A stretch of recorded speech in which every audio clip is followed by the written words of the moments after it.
আমাদের আসল উদ্দেশ্য কি? প্রেম ভক্তি লাভ। এই সংসারে যারা সাধন ভজন করে তারা গোবিন্দের কাছে কি চান?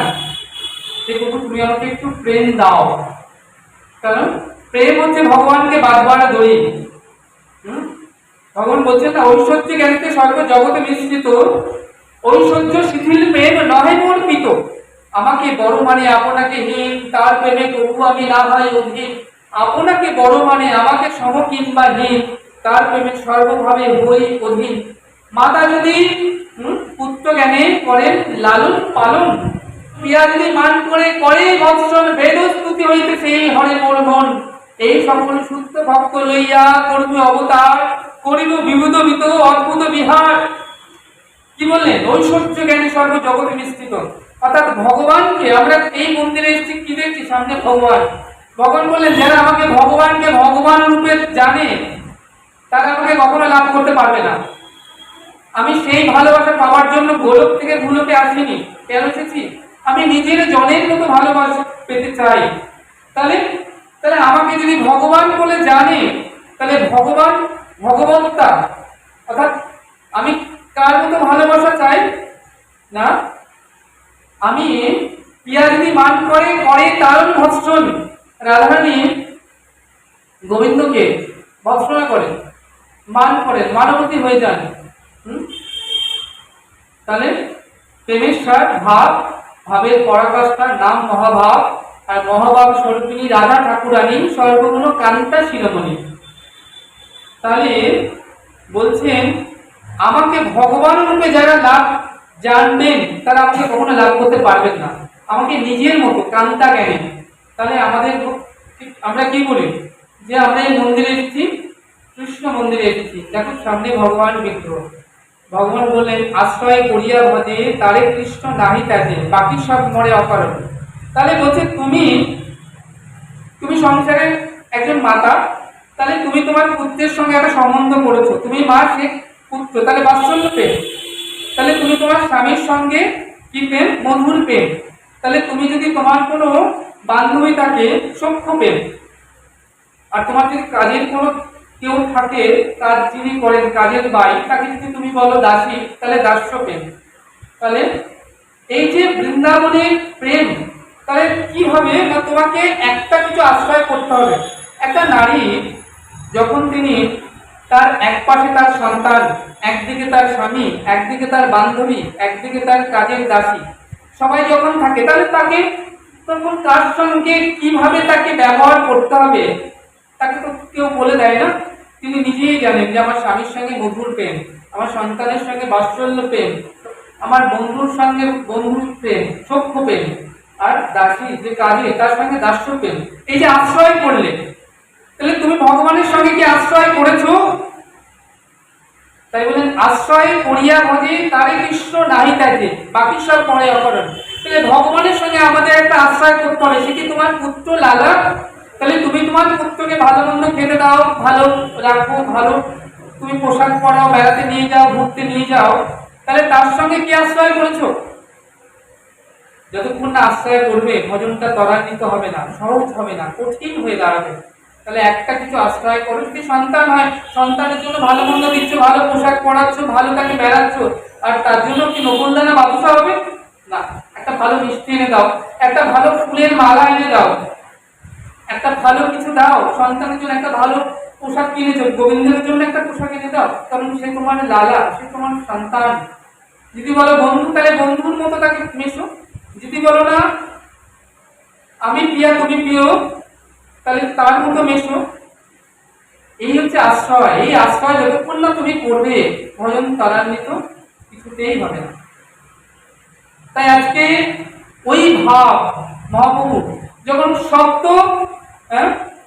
কি করলেন, সম্প্রদায় নিয়ে যখন মহাপ্রভু রথে যখন চলেছেন, রথে রথে মহাপ্রভু নৃত্য করছেন, তাহলে সপ্ত সম্প্রদায়, তাহলে মহাপ্রভুর ডান দিকে একটা সম্প্রদায়, বাদিকে একটা সম্প্রদায়, পিছনে একটা সম্প্রদায়, তিনটে, সামনে চারটে সম্প্রদায়। তাহলে যখন মহাপ্রভু নৃত্য করছেন, সকল সম্প্রদায় বললেন প্রভু তুমি আমাদের দলে এসো। এখন বৃন্দাবনে যখন নৃত্য করেছিলেন রাস রজনীতে, যত গোপী তত কৃষ্ণ, তাহলে এক কৃষ্ণ বহু হয়ে গিয়েছিলেন। তেমনি মহাপ্রভু আজকে কি করলেন না, এক গৌর বহু হয়ে গেলেন। সকল সম্প্রদায়ের মধ্যে গৌর আমার গিয়ে নৃত্য করছেন, সবাই দেখছে আমাদের মাঝখানে গৌর সুন্দর নৃত্য করছেন। আর রথটা এগিয়ে চলেছে, নৃত্য করতে করতে যখন নাকি ফিরে তাকালেন ওই রথের দিকে, অমনি কি দেখলেন? মধু বলছে, নৈত প্রাণনাথ পাইনু যাহা লাগি মদন ঝরি গেনু, কাহারে কইব কথা কে বুঝবে মোর দুঃখ, বোধের ব্রজেন্দ্র নারায়ণ মেনে পাঠে মোর বুক। ওই তো প্রাণনাথ পাইনু, সেই দেখা উপরে রথে, আর এই দেখা। তাহলে কত দিন বাদে আবার দেখা হলো। তাহলে আমার গৌর সুন্দর নিজেকে কি ভাবছে? গৌর কিশোরী, এটা রাধারানী, আর রথের উপর জগন্নাথ। তাই আজকে গৌর সুন্দর বলছেন, কি ভাবিয়া মনে দাঁড়ালে ওখানে, হ্যাঁ কি ভাবিয়া মনে দাঁড়ালে ওখানে, অর্থাৎ রথের পরে কি মনে করে দাঁড়িয়ে আছো? এসো এসো প্রভু আমার নিকুঞ্জ কারণে, অর্থাৎ আমার নিকুঞ্জ হৃদয় মন্দিরে এসো, নেমে এসো। জগন্নাথ তো নেমে আসতে পারছেন না, একটা পা ভাবে ভাবে কথা হচ্ছে, ভাবে ভাবে। জগন্নাথ গৌরহরিকে বলছেন ভাবে, গৌরহরি ভাবে ভাবে কথা বলছেন। গৌরহরি বলছে যে আমি কেমন করে বোঝাবো, হ্যাঁ, যে আমি আসতে পারছি না। গৌর সুন্দর অর্থাৎ রাধারানী রায় কিশোরী বলছেন, কেন আসতে পারছো না তুমি? তুমি তো কৃষ্ণ ভ্রমণ, তা তোমার তো ছয়খানা পা, তা তুমি 6টা পা থাকা সত্ত্বেও কেন আমার কাছে ছুটে আসতে পারছো না?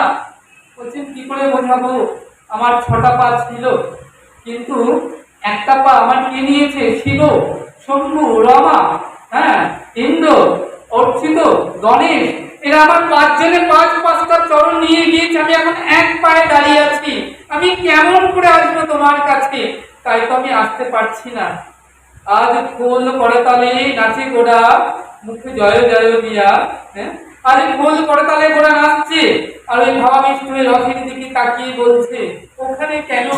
আমার নিকুঞ্জ কারণে এসো, আমার হৃদয় মন্দিরে এসো। গৌর সুন্দরকে আজকে ডাকছে। আজকে সেই যে জগন্নাথ যে রথ দেখছেন সামনে নৃত্য করছে গৌরহরি, হ্যাঁ, তাই এখানে বলছেন, সাজিয়া কৃষ্ণ চৈতন্য রথাগ্রেণ নর্তজ, জানাসি জগতে চিত্তম জগন্নাথ ওপি বিস্মৃত।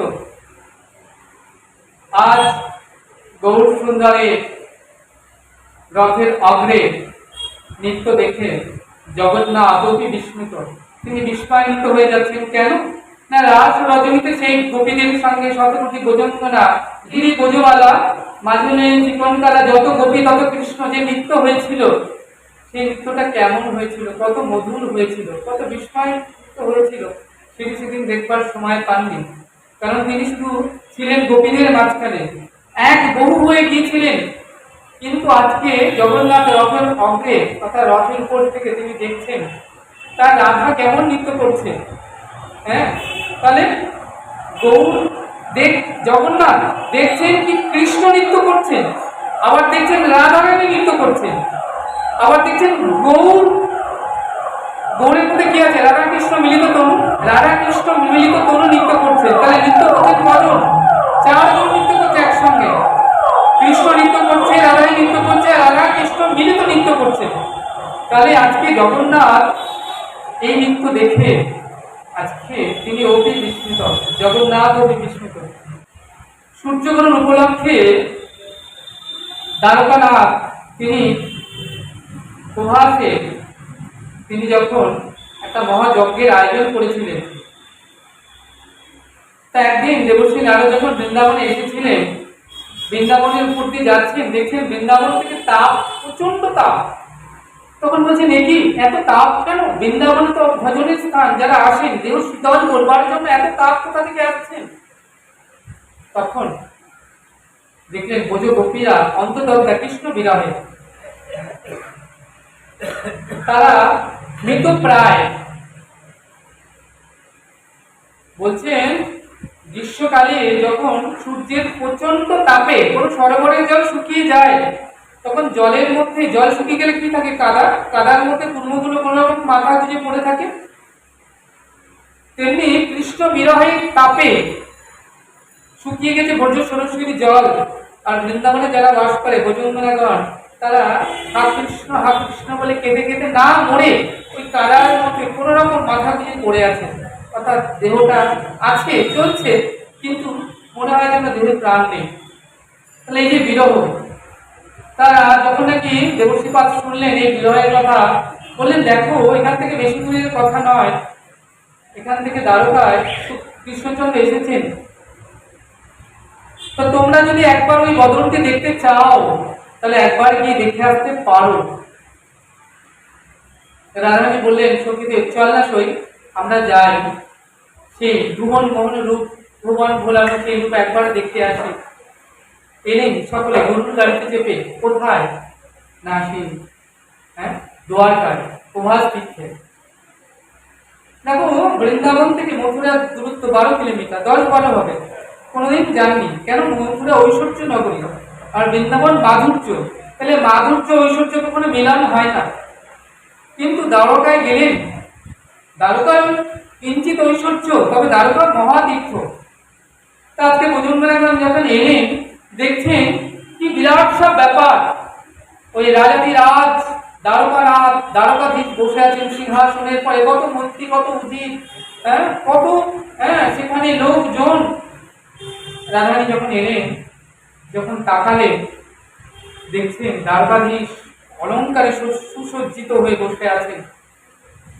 দেখে রাধারানী প্রসন্ন হলেন না চিত্ত।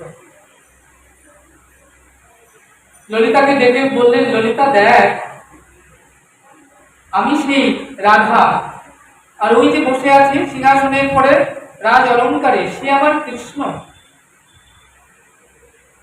আর আমি সেই রাধা, কিন্তু তবুও আমার মন পরিতৃপ্ত হচ্ছে না, আমার মন তৃপ্তি লাভ করছে না। কেন? না বৃন্দাবনের সেই কৃষ্ণ যে মুরলীধারী, সে বড় ফুলের মালায় সাজতে ভালোবাসত, মাথায় সিঁথি পুচ্ছি, বলছে দেখ দেখ মাথায় স্বর্ণ অলঙ্কার চূড়া আছে বটে, সিঁথি পুচ্ছি কই? কৃষ্ণের কোমরে সেই যে মুরলী ছিল, বলছে মুরলী কই? গোবিন্দ তো এখন ভূমালী, কিন্তু ব্রজঙ্গরা এখন ভূমালীকে ভালোবাসেন না, তারা বনমালীকে পেলেই যেন সন্তুষ্টি। তাই আজকে কি হয়েছে, ওই বেশ দর্শন করে রাধারানী সমেত গোপীরা আজকে মনস্তাপ পেলেন, মনে মনে ব্যথা পেলেন, কষ্ট পেলেন। তাই তারা মনস্তাপ করে যখন ফিরে যাচ্ছেন, যেতে যেতে বলছেন যে আমি এসেছিলাম, এটা গোবিন্দ কখনো জানবেন না, জানতে পারবেন না। আমি দেখলাম, আমাদের মধ্যে দেখা হলো, কিন্তু মিলন হলো না। আজকে আমি এখানে মনে করো শ্যাম সুন্দর হরিকথা বলছি, তোমরা আমাকে এখানে দেখছো, সাক্ষাৎ আর সাক্ষাৎকার তো এক নয়। তোমরা আমাকে দেখলে, সাক্ষাৎ করলে, কিন্তু সাক্ষাৎকার হলো না।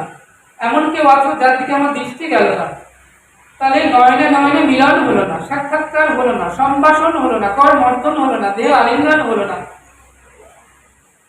তাই রাধানী বলছে যে আমি সেই রাধা, আর ওই সেই আমার বধূ, পরাণ বধূ সেই কৃষ্ণ। আমি এসেছিলাম, আমি জানলাম, কিন্তু বধূ কোনোদিন জানতে পারবে না যে আমি এসেছিলাম। আমি দেখলাম, কিন্তু সে আমাকে দেখতে পেল না, সাক্ষাৎকার হলো না, মিলানো হবে না। তাই আজকে মনোতাপ করে রাধানী যখন ফিরে যাচ্ছেন, এমন সময় পূর্ণমাসী যোগমায়া দেখছেন লীলা তো ভেঙে যায়, কারণ সকল লীলার দায়িত্ব যোগমায়ার উপর।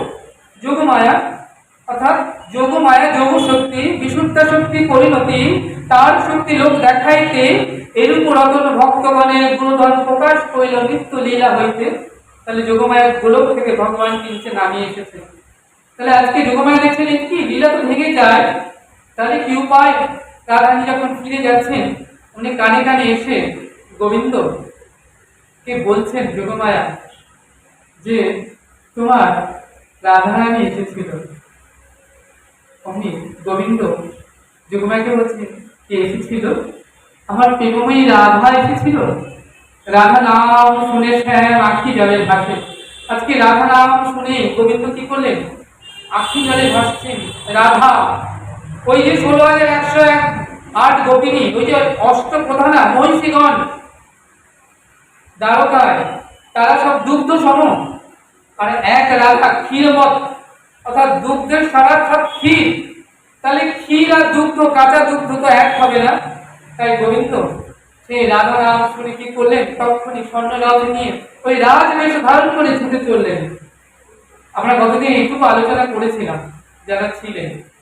তো যখন ছুটে চলছেন, উনি যোগমায়া বললেন, করো কি করো কি, কি করছো তুমি? যে বেশ, যে অলঙ্কার, যে মুখা দেখে রাধারানী মনস্তাপ নিয়ে তিনি মনের দুঃখে ফিরে যাচ্ছেন বৃন্দাবনে, তুমি সেই দেশ সেই পোশাক পরে যাচ্ছ, তাহলে যোগমায়া কি উপায় হবে?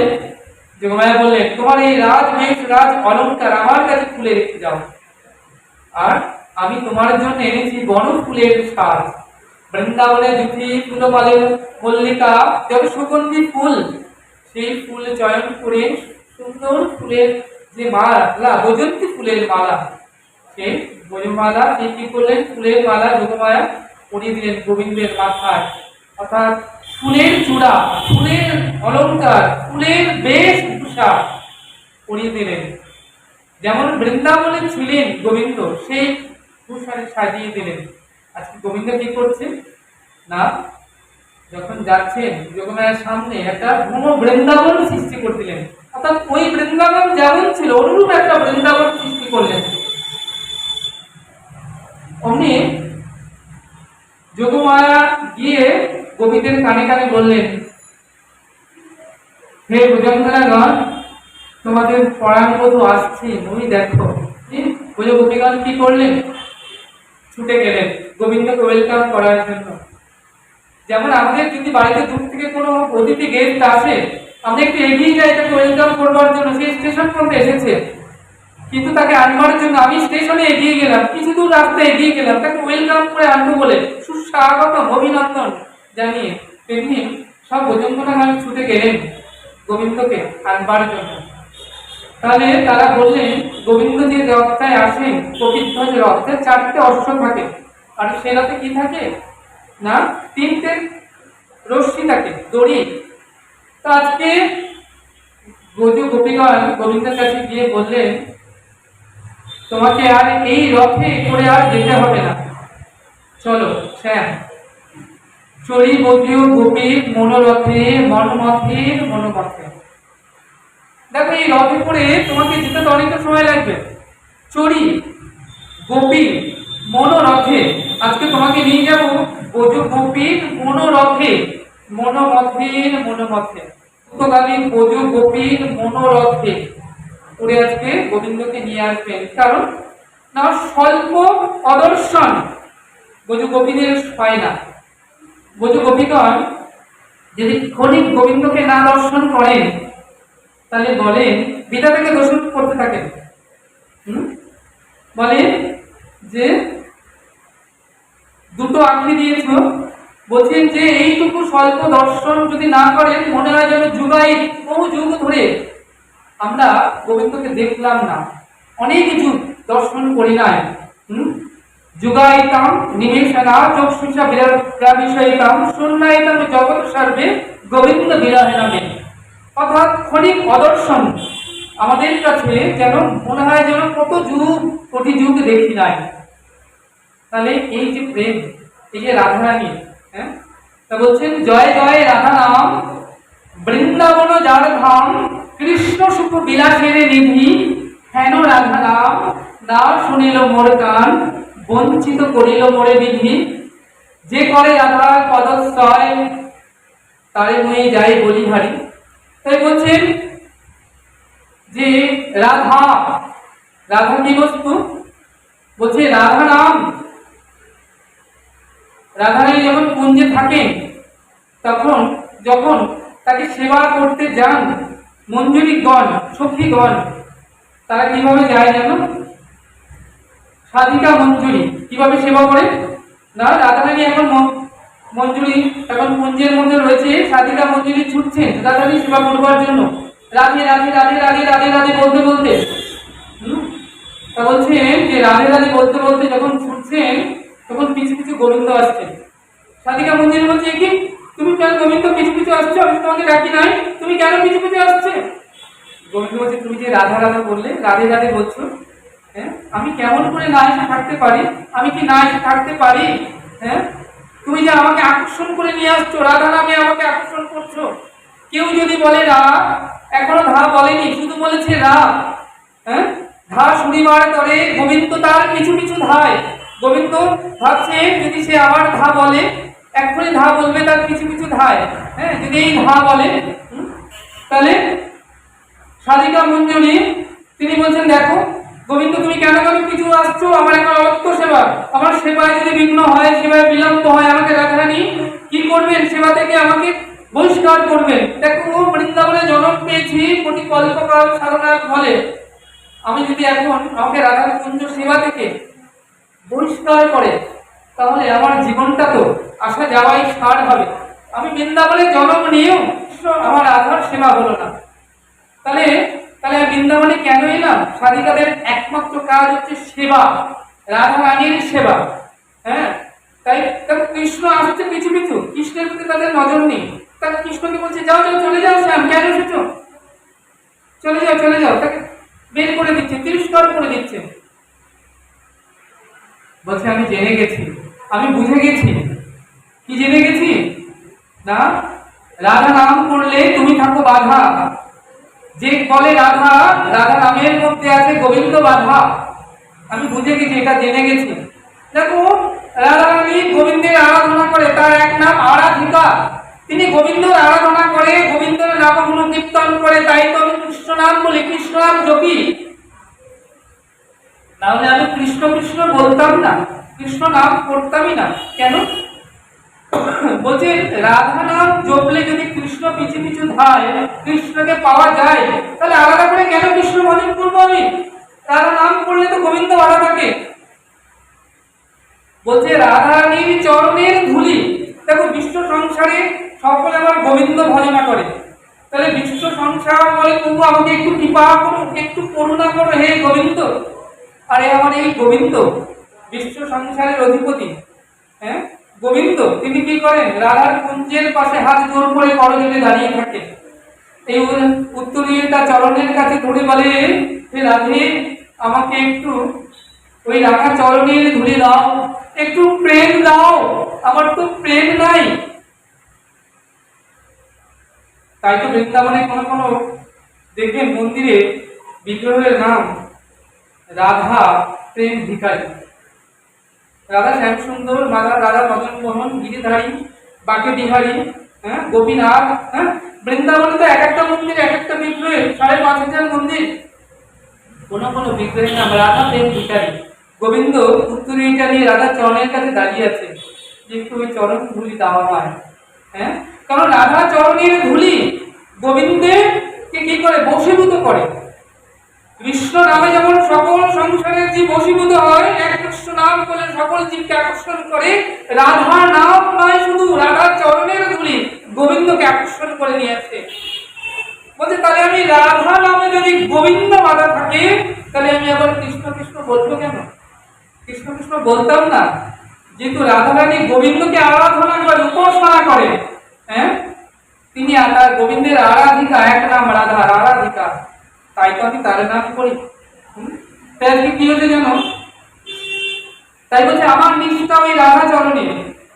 দেখো এক মন এক প্রাণ এক মনমতি এক চরণে যতক্ষণ না যাবে, বিভিন্ন দেব দেবীর চরণে যদি তোমার মনমতি যায়, তাহলে ভক্তিতে কখনো দানা বাঁধবে না। আমাদের গৌরীয় বৈষ্ণব জগতের ভজনটা হচ্ছে ওই এক চরণে, ওই রাধা চরণে, ওই গোবিন্দ পদ্মে, ওই এক চরণে তোমার যতক্ষণ না মনমতি হবে স্থির, ততক্ষণ মন স্থির হবে না, ভজন ত্বরান্বিত হবে না, ভক্তিতে দানা বাঁধবে না।